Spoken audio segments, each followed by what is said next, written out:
Alors, bonjour mes chers amis. Dans cette vidéo, nous allons voir comment résoudre cette équation, d'accord, dans R.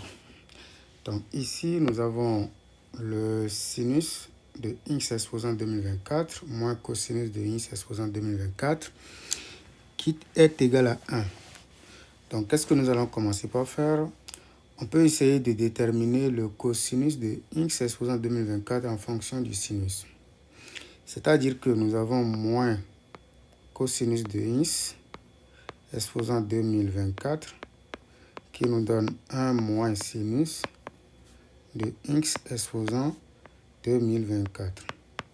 À partir de ça, on peut déduire que cosinus de x exposant 2024 est égal à sinus de x exposant 2024 moins 1.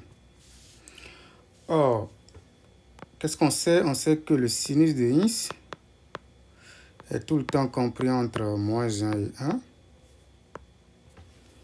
D'accord? Et donc, si on prend le sinus de x exposant 2024, ça va être plus petit que 1. D'accord?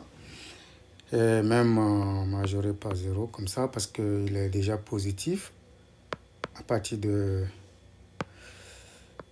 2024 qui est un nombre pair. Donc, tout ceci exposant 2024 est positif. Et maintenant, tout ceci est bien inférieur ou égal à 1 parce qu'un nombre compris entre moins 1 et 1, quand on le prend exposant un entier, c'est tout le temps inférieur à 1. Et donc, comme on sait cela, on peut maintenant, d'accord, soustraire 1 des deux côtés. Ça nous permet d'avoir la chose suivante.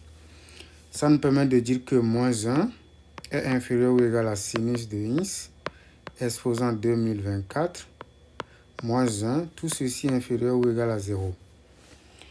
Puisqu'on sait maintenant que ça est inférieur ou égal à 0, on va conclure que tout ça, qui n'est rien d'autre que cosinus, donc on va conclure que cosinus de x exposant 2024 va être inférieur ou égal à 0. D'accord? Si cette égalité-là est vraie.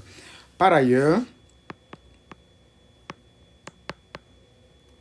le cosinus de x exposant 2024, d'accord, est supérieur naturellement ou égal à 0. Donc, si on met ces deux machins-là ensemble, on va conclure que, donc, de 1 et 2, puisque le cosinus de x exposant 2024 est inférieur ou égal à 0, puis après, il est encore supérieur ou égal à 0, ça veut dire qu'il est égal à 0. D'accord? Donc, 0 est le seul nombre qui vérifie les deux relations. Donc, étant égal à 0, ça veut dire que c'est cosinus plutôt qui donne 0. Et puis, on sait résoudre ceci. C'est égal à cosinus de pi sur 2.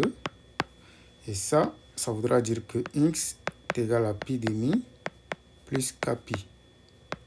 K, élément de z. Donc, l'ensemble, on peut tester, on peut vérifier que pour x égale à pi demi plus 2 kpi, l'égalité là est toujours vraie parce que son sinus, c'est égal à plus ou moins 1. D'accord? Donc, à la puissance 2024, ça vous donne 1. Et puis, cosinus de pi demi plus kpi, c'est tout le temps 0. Et donc, on a l'égalité qui est vraie lorsqu'on remplace x par tout ce morceau-là. Donc, l'ensemble solution, c'est l'ensemble des éléments qui sont sous cette forme-là, avec k éléments de z. Voilà. Merci.